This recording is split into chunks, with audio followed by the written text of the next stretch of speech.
Hello everyone, कैसे हैं आप लोग। आई होप आप सब लोग अच्छे होंगे, अच्छे से पढ़ाई कर रहे होंगे। This is Vani, welcome back to my YouTube channel. So last class में हमने चैप्टर 5 डिस्कस किया था, चैप्टर 5 स्टार्ट किया था, that is law of demand. So and this is a part 2 of chapter 5। So now let's get started. सबसे पहले हम ये देख लेते हैं क्या क्या टॉपिक हमने डिस्कस करे थे लास्ट क्लास में। सबसे पहले हमने पढ़ा था कॉन्सेप्ट ऑफ डिमांड की डिमांड, व्हाट इज डिमांड, होता क्या है, डिजायर प्लस परचेजिंग पावर, ये हमने बहुत डिटेलिंग में डिस्कस किया था। नेक्स्ट हमने टॉपिक डिस्कस किया था that is factors affecting demand. ये क्या क्या फैक्टर्स थे जो डिमांड को अफेक्ट करते हैं। डिमांड को अफेक्ट करने के लिए वेरियस फैक्टर्स होते हैं, ये हमने बहुत डिटेलिंग में डिस्कस कर चुके हैं। अगर जिसने नहीं देखा है तो वो मेरे प्रीवियस वीडियो जाकर देख सकता है। नेक्स्ट फिर हमने डिमांड फंक्शन बहुत डिटेलिंग में डिस्कस किया था कि demand, what is demand function, demand के क्या क्या फंक्शंस होते हैं। एंड हमने लास्ट टॉपिक डिस्कस किया था that is law of demand. And this is a most important question from examination point of view कि what is law of demand, कि law of demand क्या कहता है। फिर हमने लास्ट टॉपिक जो डिस्कस किया था दैट इज डिमांड शेड्यूल और डिमांड कर्व के बारे में हमने डिटेलिंग में डिस्कस कर चुके हैं। एंड आज के वीडियो में, आज के लेक्चर में जो भी टॉपिक डिस्कस करना है that is why does law of demand operate, कि जो लॉ ऑफ डिमांड है वो ऑपरेट क्यों होता है। अब सबसे पहले हमें ये देखना है कि लॉ ऑफ डिमांड क्या था। लॉ ऑफ डिमांड क्या बोलते हैं, जब प्राइजेस बढ़ेंगे, प्राइजेस के बढ़ने से डिमांड कम होगी। नॉर्मल सा सिनेरियो पर साइकोलॉजी, ह्यूमन साइकोलॉजी क्या बोलती है, जब भी किसी चीज के प्राइजेस बढ़ते हैं तो उसकी डिमांड हम कम कर देते हैं। तो वही चीज है लॉ ऑफ डिमांड। और यहाँ पर हम अदर फैक्टर्स को कांस्टेंट रखकर चलेंगे। मतलब डिमांड हमने देखा था कि डिमांड और अदर फैक्टर से भी इफेक्ट होती है, लेकिन जब हम लॉ ऑफ डिमांड पढ़ेंगे तो लॉ ऑफ डिमांड में हमने क्या अजम्पशन ली है कि जब भी हम लॉ ऑफ डिमांड पढ़ेंगे तो हम अदर फैक्टर्स को कांस्टेंट रखेंगे। और किसके बीच में रिलेशन देख रहे हैं, प्राइजेस एंड डिमांड के बीच में। जब प्राइजेस बढ़ेंगे तो उसकी वजह से हम डिमांड कम कर देंगे, ये बोलता है लॉ ऑफ डिमांड। अब क्वेश्चन ये राइज होता है कि जो लॉ ऑफ डिमांड है ये ऑपरेट क्यों होती है, कि प्राइजेस के बढ़ने से हमेशा डिमांड कम होगी, ऐसा क्यों होता है। तो वो इसका क्वेश्चन का हम आंसर देखते हैं। फर्स्ट जो रीजन है, फर्स्ट रीजन बोलता है law of diminishing marginal utility. अब law of diminishing marginal utility ये क्या होता है, ये हमने चैप्टर 2 और आई थिंक चैप्टर 3 में हमने डिस्कस किया था। कंज्यूमर फंक्शन, जब हमने कंज्यूमर का टॉपिक हमने देखा था तब हमने देखा था law of diminishing marginal utility क्या होता है।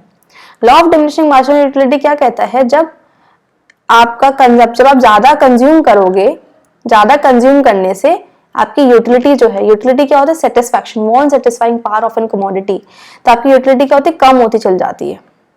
यही बोलता है मार्जिनल यूटिलिटी लॉ का लॉ।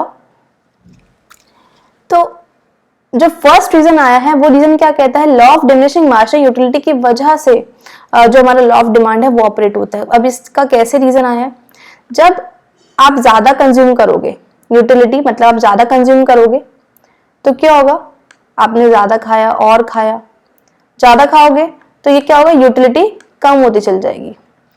नॉर्मल से लॉ हमारे ये बोलते हैं जब आप ज्यादा कंज्यूम करोगे तो यूटिलिटी कम होती चल जाती है। जब यूटिलिटी कम होगी तो आप क्या करोगे, प्राइजेस कम पे करना स्टार्ट कर दोगे। अब जब आप ज्यादा नहीं खाना चाहते, आपकी सेटिस्फैक्शन कम होती जाएगी, तो आप उसके लिए पेमेंट जो है वो कम करोगे, तो मतलब आप कम पे करोगे। तो हमने यहाँ पर क्या देखा, जब आपने ज्यादा कंज्यूम करा, जब आपने क्वांटिटी को ज्यादा बढ़ाया और बढ़ाया, जिसकी वजह से यूटिलिटी कम होती चली गई, सेटिस्फैक्शन कम होती चली गई, और इस वजह से आप ज्यादा कम पेमेंट स्टार्ट करो, मतलब कम पे करना स्टार्ट करोगे, जिसकी वजह से मतलब पेमेंट कम करना मतलब प्राइसेस जो है आप कम देना स्टार्ट करोगे। तो यहाँ पर क्या आ रहा है, क्वांटिटी और प्राइस के बीच में कैसे रिलेशन आ रहा है, इनवर्स रिलेशन। और हमें पता है कि लॉ ऑफ डिमांड क्या कहता है कि क्वांटिटी और प्राइस के बीच में इनवर्स रिलेशन आता है, तो वही लॉ ऑफ डिमांड है। तो यहाँ पर जो फर्स्ट रीजन आया है लॉ ऑफ डिमांड के ऑपरेट होने का, वो क्या है, यूटिलिटी। कि यूटिलिटी कहता है, मार्जिनल यूटिलिटी कहता है कि मेरी वजह से लॉ ऑफ डिमांड ऑपरेट होता है, कि जब आपने ज्यादा कंज्यूम करा तो जब ज्यादा कंज्यूम करोगे यूटिलिटी कम होती चल जाएगी। जब यूटिलिटी कम होएगी तो आप क्या करोगे, प्राइजेस कम देना स्टार्ट करोगे, जिसकी वजह से प्राइजेस कम हो रहे हैं और क्वांटिटी बढ़ रही है। तो ये रीजन क्या है, law of diminishing marginal utility की वजह से लॉ ऑफ डिमांड ऑपरेट होता है, राइट। नेक्स्ट रीजन है सब्स्टिट्यूशन इफेक्ट। अब एक बोलता है कि नहीं, लॉ ऑफ डिमांड जो ऑपरेट होता है वो सब्स्टिट्यूशन इफेक्ट की वजह से होता है। अब सब्स्टिट्यूशन इफेक्ट क्या होता है, पहली बात सब्स्टिट्यूट गुड्स कौन से होते हैं, सब्स्टिट्यूट गुड्स कौन, लाइक टी एंड कॉफी, ये सब्स्टिट्यूट गुड्स है जो हम एक के जो ऑल्टरनेटिव गुड्स होते हैं, जो ये नहीं मिल रहा तो ये ले लेते हैं। है ना। तो अगर मैं बात करूं प्राइजेस, सपोज टी के प्राइजेस भी 10 रुपीज हैं और कॉफी के प्राइजेस भी 10 ही रुपीज है, दोनों के प्राइजेस 10 रुपीज है। लेकिन हमने क्या करा, सपोज प्राइजेस जो हैं टी के इंक्रीज हो गए, प्राइजेस टी के बढ़ गए कितने रुपीज, 40 रुपीज हो गए। जब टी के प्राइजेस बढ़ेंगे तो आप किस पर शिफ्ट हो जाओगे, कॉफी की डिमांड बढ़ाओगे। तो आपने क्या करा, जब प्राइजेस टी के बढ़े तो आपने क्या करा है कि आपने डिमांड जो है टी की तो कर दी है कम और कॉफी की डिमांड आपने बढ़ा दी है। तो सब्स्टिट्यूशन इफेक्ट क्या बोलता है, सब्स्टिट्यूट गुड्स की वजह से लॉ ऑफ डिमांड ऑपरेट होता है। प्राइजेस टी के भी 10 रुपीज थे, प्राइजेस कॉफी के भी 10 रुपीज थे, लेकिन क्या हुआ, सपोज प्राइजेस जो है टी के इंक्रीज हो गए, 40 रुपीज हो गए, तो आपने ऑल्टरनेटिव जो उसका जो सब्स्टिट्यूट है उस पर शिफ्ट हो गया, आपने कॉफी की डिमांड बढ़ा दी है, तो उसका मतलब अपनी डिमांड टी की कम कर दोगे। तो वही चीज हो रही है कि सब्स्टिट्यूट गुड, जो आप सब्स्टिट्यूट गुड्स को ज्यादा कंज्यूम करना स्टार्ट कर दोगे, मींस आप कॉफी की डिमांड बढ़ा रहे हो, जिसका मतलब टी की डिमांड हम कम कर रहे हो। तो लॉ ऑफ डिमांड क्या बोलता है, मतलब सब्स्टिट्यूशन इफेक्ट क्या बोलता है कि सब्स्टिट्यूट गुड्स की वजह से लॉ ऑफ डिमांड ऑपरेट होता है। क्लियर है कि दोनों के प्राइसेस सेम थे और जब प्राइसेस टी के बढ़े तो हमने क्या करा, टी की डिमांड तो कम कर दी, हम किस पर शिफ्ट हो गए, कॉफी की डिमांड हमने बढ़ा दी और उसकी वजह से टी की डिमांड कम हो गई। तो इस कॉफी की डिमांड की वजह से लॉ ऑफ डिमांड, मतलब सब्स्टिट्यूट गुड्स की वजह से लॉ ऑफ डिमांड ऑपरेट होता है, राइट। तो ये सारे रीजन है जिसकी वजह से लॉ ऑफ डिमांड ऑपरेट होता है। नेक्स्ट रीजन जो है दैट इज इनकम इफेक्ट। अब इनकम इफेक्ट बोलता है कि नहीं, मेरी वजह से लॉ ऑफ डिमांड ऑपरेट होता है। अब इनकम इफेक्ट में क्या है, इनकम इफेक्ट में सपोज हम ले लेते हैं कि सपोज एक मोमोज की प्लेट है, प्राइस ऑफ मोमोज जो थे 100 रुपीज थे, या फिर हम 50 रुपीज ले लेते हैं। मोमोज की एक प्लेट कितने रुपीज की मिल रही है, 50 रुपीज। आप मार्केट में आपके पेरेंट्स ने आपको 100 रुपीज दिए, आपके पास 100 रुपीज है और उस 100 रुपीज में आप मोमोज की एक प्लेट 50 की, तो आप मतलब 2 प्लेट खा सकते हो, 2 क्वांटिटी का आप कंज्यूम कर रहे हो। लेकिन जब आप नेक्स्ट बार आए तो नेक्स्ट बार जो मोमोज के प्राइजेस हैं वो कितने हो गए, 100 रुपीज हो गए, लेकिन आपके पास तो वही 100 रुपीज है। तो क्या हो रहा है, अब आपके पास 100 रुपीज है, अब आप नेक्स्ट बार जब मोमोज के स्टॉल पर आए तो आपको पता चला कि प्राइजेस जो हो गए वो 100 रुपीज हो गए। तब आप कितनी क्वांटिटी कंज्यूम कर, तब आप एक क्वांटिटी कंज्यूम कर रहे हो। तो यहाँ पर भी क्या हुआ, यहाँ पर आपकी जो परचेजिंग पावर ऑफ मनी थी, जो परचेजिंग पावर ऑफ मनी है वो कम हो गई है। तो जो लॉ ऑफ डिमांड है वो बोलता है कि इनकम इफेक्ट की वजह से आप क्वांटिटी जो है वो कम कर रहे हो, मींस इनकम इफेक्ट की वजह से लॉ ऑफ डिमांड ऑपरेट होता है। तो यहाँ पर क्या हुआ, पहले आप 2 क्वांटिटी ले रहे थे, अब आप 1 क्वांटिटी ले रहे हो। ऐसा क्यों हो रहा है, क्योंकि यहाँ पर परचेजिंग पावर जो है वो कम हो गई है, आपके जो मनी से लेने की जो क्षमता है, पावर जो है वो कम हो गई, इस वजह से लॉ ऑफ डिमांड ऑपरेट होता है। तो ये इनकम इफेक्ट बोलता है कि पहले आप 2 क्वांटिटी ले रहे थे, 50 रुपए की एक थी 100 रुपए में, लेकिन अब 100 रुपए की प्लेट हो गई है एक, तो मतलब आप 1 क्वांटिटी कंज्यूम कर रहे हो। तो मतलब आपके जो पैसों की पावर है, परचेसिंग पावर है, वो कम होने की वजह से लॉ ऑफ डिमांड ऑपरेट होता है। उसकी वजह से प्राइसेस और डिमांड के बीच में इनवर्स रिलेशनशिप है। तो ये बोलता है इनकम इफेक्ट। क्लियर है। नेक्स्ट पॉइंट आता है, नेक्स्ट रीजन बोलता है that is number of consumers. Number of consumers मतलब कि जितने ज्यादा कंज्यूमर्स उतनी ज्यादा डिमांड। तो इफ सपोज प्राइजेस अगर कम है, तो प्राइजेस कम होते तो हम नॉर्मल सी चीज क्या करते हैं, जहां पर जिस स्टॉल पर भी प्राइजेस सबसे कम मिलते हैं वहां पर सबसे ज्यादा कंज्यूमर्स होते हैं। तो जितने ज्यादा कंज्यूमर्स उतनी ज्यादा डिमांड। तो नंबर ऑफ कंज्यूमर्स क्या बोलते हैं कि पॉपुलेशन की वजह से, कंज्यूमर्स की वजह से लॉ ऑफ डिमांड ऑपरेट होता है। कंज्यूमर्स की पॉपुलेशन की वजह से प्राइजेस और डिमांड में इनवर्स रिलेशनशिप होती है। तो ये सारे अलग अलग रीजंस है जिसकी वजह से लॉ ऑफ डिमांड ऑपरेट होती है। तो इसमें हमने क्या देखा, जब प्राइजेस कम होंगे तो नंबर ऑफ कंज्यूमर्स ज्यादा होंगे, मतलब पॉपुलेशन ज्यादा होगी उस जगह पर, जिसकी वजह से डिमांड बढ़ेगी। तो ये बोलता है कि मेरी वजह से लॉ ऑफ डिमांड ऑपरेट हो रहा है। क्लियर है ये पॉइंट्स? तो ये बोलते हैं कि क्यों लॉ ऑफ डिमांड ऑपरेट होता है, तो ये वेरियस रीजन थे जिस वजह से लॉ ऑफ डिमांड ऑपरेट होता है। दैट इज फर्स्ट हमारा law of diminishing marginal utility, कि डिमिनिशिंग मार्जिनल यूटिलिटी की वजह से लॉ ऑफ डिमांड ऑपरेट होता है।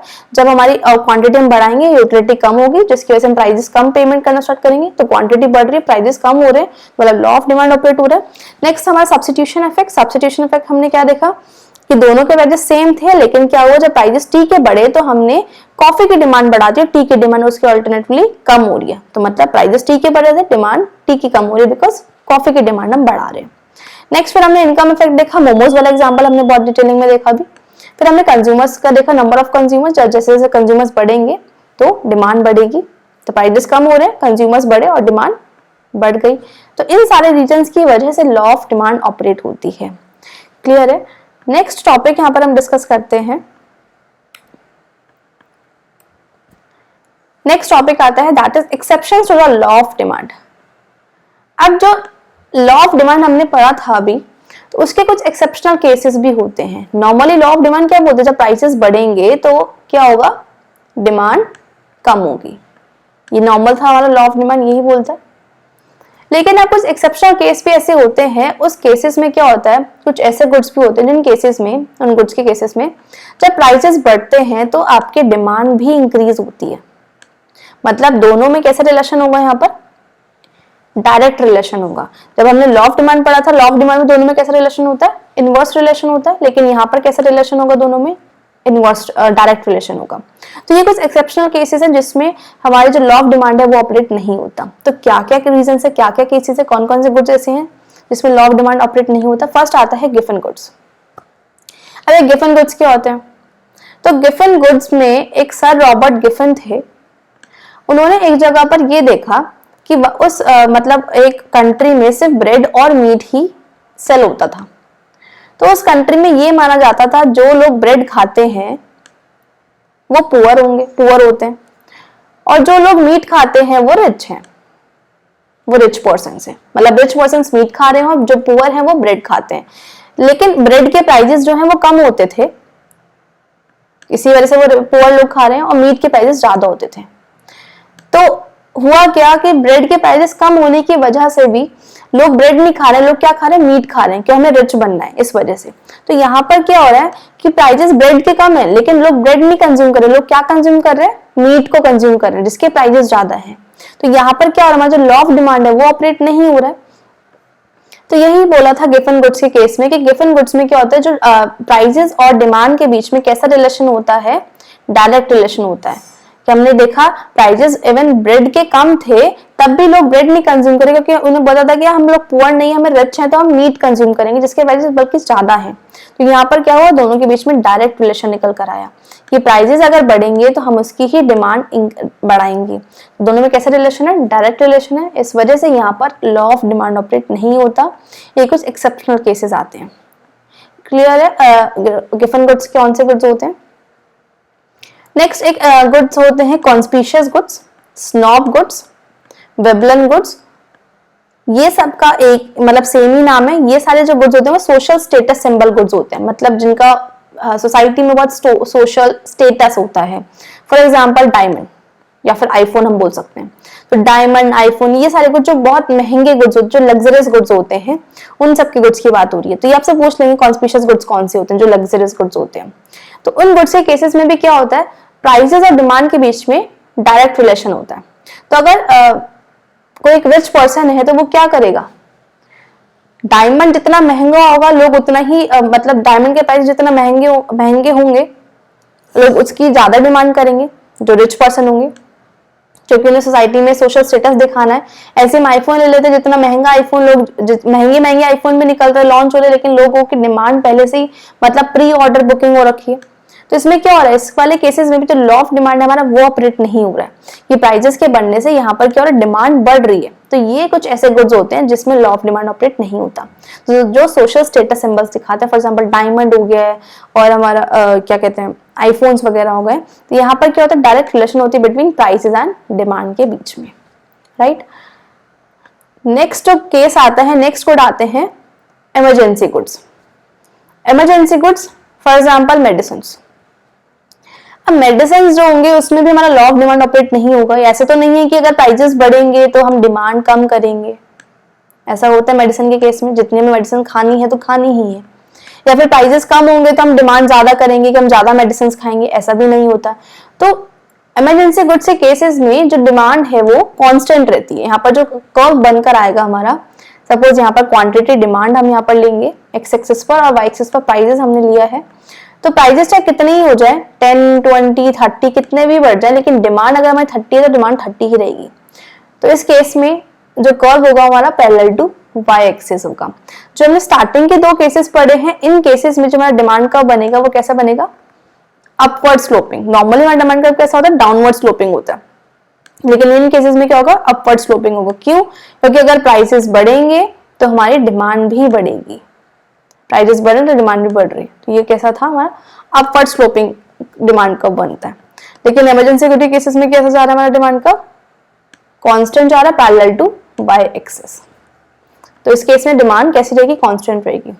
नेसेसिटी गुड्स के केस में भी क्या होता है, फर्स्ट नेसेसिटी गुड्स कौन से होते हैं, जो बहुत जरूरी गुड्स होते हैं, जिनके बिना हम रह नहीं सकते।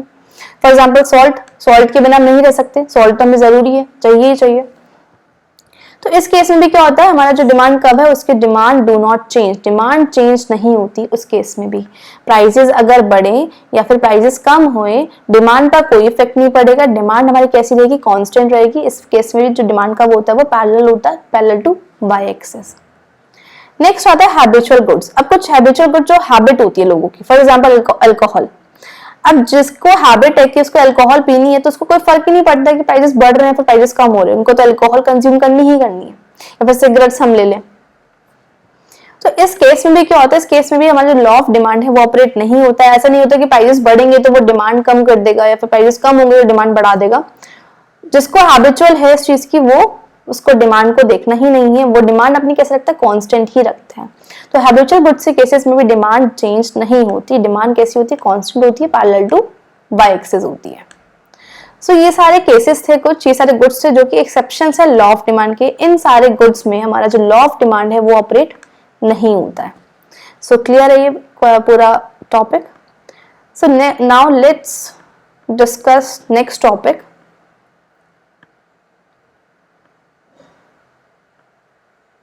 That is demand function. हमने डिमांड फंक्शन करा था लास्ट वीडियो में, लास्ट लेक्चर में, कि डिमांड फंक्शन क्या था, demand dx equal to F px, price of goods, price of related goods, income, taste and preference and other factors. इन सबसे मिलकर क्या बनता है, डिमांड फंक्शन बनता है, जो हमने बहुत डिटेलिंग में लास्ट वीडियो में डिस्कस किया था। अब यहाँ पर जो टॉपिक आता है वो ये आता है कि जब हम डिमांड और प्राइजेस के बीच में रिलेशन देखते हैं, जब हम इन दोनों चीजों के बीच में रिलेशन देख रहे हैं, और जो अदर फैक्टर्स है, price of related goods, income, taste and preference, इन सबको हम क्या रख के चल रहे हैं, कांस्टेंट रखकर चल रहे हैं, तो उसको हम क्या बोलते हैं, चेंज इन क्वांटिटी डिमांड। जब डिमांड इफेक्ट होती है बाय प्राइजेस से, जब डिमांड सिर्फ किससे इफेक्ट हो रही है, प्राइजेस की वजह से इफेक्ट हो रही है, मतलब प्राइजेस अगर बढ़ रहे हैं तो डिमांड कम हो रही है, या फिर प्राइजेस कम हो रहे हैं तो डिमांड बढ़ रही है। तो जब प्राइजेस की वजह से डिमांड इफेक्ट होती है तो उसको हम क्या बोलते हैं, चेंज इन क्वांटिटी डिमांडेड। ये बहुत ही इंपॉर्टेंट क्वेश्चन बनता है पेपर में, और इस क्वेश्चन में सब लोग कंफ्यूज हो जाते हैं कि कब डिमांड की वजह से, मतलब प्राइजेस की वजह से जब डिमांड इफेक्ट होती है उसमें क्वांटिटी डिमांड आएगा, फिर डिमांड आएगा। तो ये वाला बहुत अच्छे से देखना है कि जब डिमांड इफेक्ट होती है बाय प्राइजेस, प्राइजेस की वजह से जब डिमांड इफेक्ट होती है उसको हम क्या बोलते हैं, change in quantity demanded. Next, जब डिमांड इफेक्ट होती है किसकी वजह से, इन सारे फैक्टर्स की वजह से, प्राइजेस को छोड़ के, प्राइजेस इस टाइम पे कांस्टेंट रहेंगे और जो सारे अदर फैक्टर्स हैं उनकी वजह से जब डिमांड इफेक्ट हो रही है तो उसको हम क्या बोलेंगे, चेंज इन डिमांड। तो when demand is affected by other factors other than prices, जब प्राइजेस को छोड़कर जो सारे फैक्टर्स हैं उनकी वजह से डिमांड जब इफेक्ट होगी तब हम उसको क्या बोलेंगे, चेंज इन डिमांड। और जब डिमांड इफेक्ट होगी किससे, प्राइजेस से, तब हम उसको क्या बोलेंगे, change in quantity demanded. Clear है? सो हम उसको डिटेलिंग में देखते हैं क्या है चेंज इन क्वांटिटी डिमांड और चेंज इन डिमांड।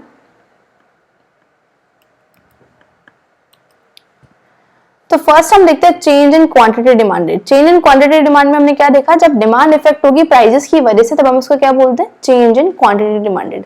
अब इसमें दो केसेस आते हैं, एक होता है एक्सपेंशन इन डिमांड और एक होता है कॉन्ट्रैक्शन इन डिमांड। एक्सपेंशन मतलब बढ़ना, इंक्रीज इन क्वांटिटी डिमांड मतलब डिमांड बढ़ रही है। डिमांड कब बढ़ेगी, जब प्राइजेस कम होंगे। और कॉन्ट्रैक्शन मतलब डिमांड का कम होना, और डिमांड कब कम होगी, जब प्राइजेस बढ़ेंगे। तो फर्स्ट हम देखते हैं एक्सपेंशन। एक्सपेंशन मतलब इंक्रीज इन क्वांटिटी डिमांडेड या फिर एक्सपेंशन इन डिमांड।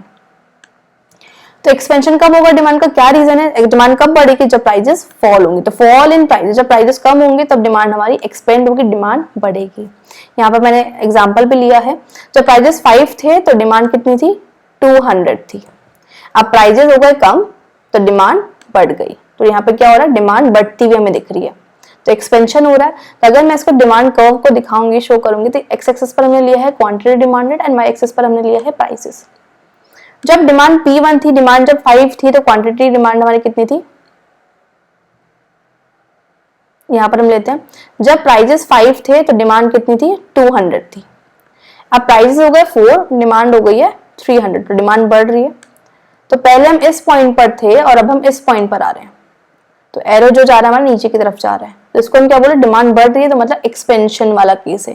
तो यहाँ पर एक्सपेंशन हो रहा है, एक्सपेंशन इन डिमांड कर्व या फिर एक्सपेंशन इन डिमांड, ये होता है हमारा एक्सपेंशन जब हम क्वांटिटी डिमांड में चेंजेस आते हैं।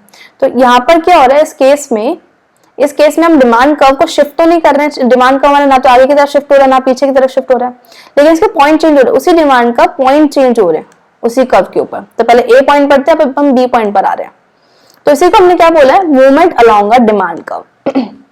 मतलब जब भी क्वांटिटी डिमांडेड में चेंज आएगा तो उस केस में जो हमारा डिमांड कर्व होगा वो मूवमेंट करेगा, उसी डिमांड कर्व पर हम मूवमेंट करेंगे, ए पॉइंट से बी पॉइंट पर शिफ्ट हो रहे हैं। क्लियर है, इसको और हम देखेंगे। एक होता है शिफ्टिंग वाला रीजन, वो कब होगा, जब हम चेंज इन डिमांड की जब हम बात करेंगे। अभी क्वांटिटी डिमांड की जब हम बात कर रहे हैं, तो यहाँ पर क्या हो रहा है, मूवमेंट हो रहा है उसी डिमांड कर्व पर, जब हम ए पॉइंट पर थे अब हम बी पॉइंट पर आ रहे हैं। तो ये केस था हमारा एक्सपेंशन इन डिमांड का। नेक्स्ट केस हम देखते हैं कॉन्ट्रैक्शन इन डिमांड। अब डिमांड कर्व में क्या होगा, कॉन्ट्रैक्शन होगा। कॉन्ट्रैक्शन कब होगा, जब प्राइसेस बढ़ेंगे। तो कॉन्ट्रैक्शन मतलब डिक्रीज इन क्वांटिटी डिमांडेड, या फिर हम इसको बोल सकते हैं कॉन्ट्रैक्शन इन डिमांड। डिमांड कब कम होगी, जब प्राइसेस बढ़ेंगे। प्राइसेस के बढ़ने की वजह से क्या होगा, डिमांड कर्व पीछे की तरफ शिफ्ट नहीं होगा, मूवमेंट होगा, अपवर्ड मूवमेंट होगा। और रीजन क्या है डिमांड के कम होने का प्राइजेस के बढ़ने की वजह से डिमांड कम हो रही है। फॉर एग्जाम्पल जब प्राइजेस 2 थे तो डिमांड हमारी कितनी थी, 500 थी। अब क्या हुआ, प्राइजेस हो गए 3, प्राइजेस बढ़ गए तो डिमांड कितनी हो गई, 400, डिमांड हो गई कम। तो हम ये देख लेते हैं, यहाँ पर जब प्राइजेस थे 2 तो डिमांड कितनी थी, 3 थी, मतलब डिमांड कितनी थी, 500 थी। अब क्या हुआ, प्राइजेस बढ़ गए, प्राइजेस हो गए 3 रुपीज हो गए, अब डिमांड कितनी हो गई, 400 हो गई। तो डिमांड हमारी पीछे की तरफ जा रही है। पहले हम इस पॉइंट पर थे, अब हम इस पॉइंट पर आ गए। तो यहाँ पर भी क्या हुआ, मूवमेंट, उसी डिमांड कर्व के ऊपर मूवमेंट हुआ, अपवर्ड मूवमेंट हुआ। तो इसी को हम क्या बोलते हैं, कॉन्ट्रैक्शन इन डिमांड। और क्या हो रहा है, movement along a demand curve. Clear है। तो जब भी हम चेंज इन क्वांटिटी डिमांडेड की बात करते हैं तो पहले हमने देखा क्या फैक्टर्स हैं, प्राइजेस की वजह से जब डिमांड में चेंज आता है तो उसको हम क्या बोलते हैं, चेंज इन क्वांटिटी डिमांड। फिर हम इसके दो केसेस पढ़े, दो केसेस कौन से थे, एक्सपेंशन और कॉन्ट्रैक्शन। एक्सपेंशन मतलब डिमांड का बढ़ना और कॉन्ट्रैक्शन मतलब डिमांड का कम होना। और जब भी क्वांटिटी डिमांड होगा तब क्या होगा, मूवमेंट होगा डिमांड कर्व में, राइट। नेक्स्ट हम यहाँ पर डिस्कस करते हैं चेंज इन डिमांड। अब चेंज इन डिमांड में चेंज कब आएगा, जब प्राइजेस को छोड़ के जब डिमांड इफेक्ट होगी अदर फैक्टर से। जब डिमांड अदर फैक्टर से इफेक्ट होगी तब क्या होगा, उसको हम क्या बोलते हैं, चेंज इन डिमांड बोलते हैं। अब जैसे हमने चेंज इन क्वांटिटी डिमांड में दो केसेस पढ़े थे, ऐसे ही यहाँ पर चेंज इन डिमांड में भी दो केसेस होते हैं। फर्स्ट केस होता है इंक्रीज इन डिमांड, या तो डिमांड बढ़ती है, इंक्रीज होती है, या फिर डिमांड डिक्रीज होती है। तो रीजंस देखेंगे हम, क्या क्या रीजन है जिसकी वजह से डिमांड बढ़ती है और क्या क्या रीजन जिसकी वजह से डिमांड कम होती है। लेकिन यहाँ पर क्या रखते चल रहे हैं, यहाँ पर हमारे प्राइजेस कैसे रहेंगे, कांस्टेंट रहेंगे। प्राइजेस की छोड़कर जो सारे फैक्टर्स हैं उनकी वजह से डिमांड में चेंजेस आ रहे हैं। तो फर्स्ट केस हम पढ़ते हैं इंक्रीज इन डिमांड। अभी क्या हो रहा है, डिमांड इंक्रीज हो रही है, यहाँ पर क्या है, प्राइजेस हमारे कांस्टेंट होंगे। तो क्या क्या ऐसे रीजन है जिसकी वजह से डिमांड जो हमारी इंक्रीज हो रही है लेकिन प्राइसेस यहाँ पे कैसे हैं, कांस्टेंट है। तो फर्स्ट रीजन आता है increase in price of substitute goods. या फिर पहले हम कर्व देख लेते हैं एक बार, फिर रीजंस देखेंगे। अभी हमने यहाँ पर क्या देखा, प्राइजेस हमारे कैसे रहेंगे इस केस में, कांस्टेंट रहेंगे। प्राइजेस हमारे 4 थे, डिमांड कितनी है 300। अब क्या वो प्राइजेस तो हमारे कांस्टेंट ही रहेंगे क्योंकि हमारे पे जो डिमांड कर्व में जो शिफ्टिंग आ रही है, फिर डिमांड कर्व जो हमारा बढ़ रहा है वो किसकी वजह से बढ़ रहा है, अदर फैक्टर की वजह से। तो यहाँ पर डिमांड बढ़ गई 400 लेकिन प्राइजेस कैसे हैं, कांस्टेंट ही है। अगर मैं इसकी डिमांड कर्व की बात करूं तो एक्स एक्सिस पर हमने लिया है quantity demanded and Y axis पर हमने लिया है प्राइसेस। जब डिमांड P0 थी तो क्वांटिटी कितनी है Q0, तो यहां पर हमारा एक कर्व बन जाएगा। नेक्स्ट केस में क्या है, प्राइजेस तो 4 ही रुपीस है, प्राइजेस अभी भी उतनी ही है लेकिन क्या हो रहा है, डिमांड बढ़ रही है। डिमांड कितनी हो गई है, 400 हो गई है, तो ये हमारा न्यू डिमांड कर्व आ जाएगा। तो क्या हो रहा है यहाँ पर, डिमांड कर्व जो है वो आगे की तरफ शिफ्ट हो रही है। तो डिमांड कर्व में क्या है, शिफ्टिंग आया। और डिमांड कर्व में शिफ्टिंग कब आएगा, जब चेंज इन डिमांड की हम बात कर रहे होंगे। तो यहाँ पर क्या, जब प्राइजेस कांस्टेंट है, प्राइजेस कांस्टेंट की वजह से, प्राइजेस तो कांस्टेंट रहेंगे लेकिन डिमांड बढ़ रही है अदर फैक्टर्स की वजह से, तो क्या होता है यहाँ पर शिफ्टिंग इन डिमांड कब होता है। और ये कैसा शिफ्टिंग है, राइट टुवर्ड शिफ्टिंग है। क्लियर है। अब रीजंस देखते हैं क्या क्या ऐसे रीजंस हैं जिसकी वजह से डिमांड शिफ्ट होता है राइटवर्ड या फिर डिमांड बढ़ती है। तो पहला रीजन है price of increase in price of substitute goods. अगर सब्स्टिट्यूट गुड्स के प्राइसेस बढ़ जाते हैं तो डिमांड बढ़ जाती है। कैसे, सपोज प्राइसेस जो है टी के बढ़ गए, टी के प्राइसेस बढ़ेंगे तो हम क्या करेंगे, कॉफी की डिमांड को बढ़ा देंगे। प्राइसेस बढ़े टी के तो हमने क्या करा, कॉफी की डिमांड को बढ़ा दिया, हमने उसका सब्स्टिट्यूट देख लिया। तो यहाँ पे क्या हो रहा है, कॉफी की डिमांड बढ़ रही है मतलब डिमांड का आगे की तरफ शिफ्ट हो रहा है, राइटवर्ड शिफ्ट हो रहा है। सेकेंड केस है fall in price of complementary goods. Complementary goods कौन से होते हैं, जो एक साथ चलते हैं, car and petrol. Suppose prices जो है पेट्रोल के वो कम हो गए, पेट्रोल के प्राइसेस जब कम हो जाएंगे तो हम क्या करेंगे, कार की डिमांड बढ़ा देंगे। तो क्या हो रहा है, यहाँ पे कार की डिमांड बढ़ रही है तो डिमांड कब आगे की तरफ शिफ्ट हो रहा है। नेक्स्ट रीजन है इंक्रीज इन इनकम। अब इनकम बढ़ गई, हम यहाँ पे हमने केस कौन सा लिया, नॉर्मल गुड के केसेस में।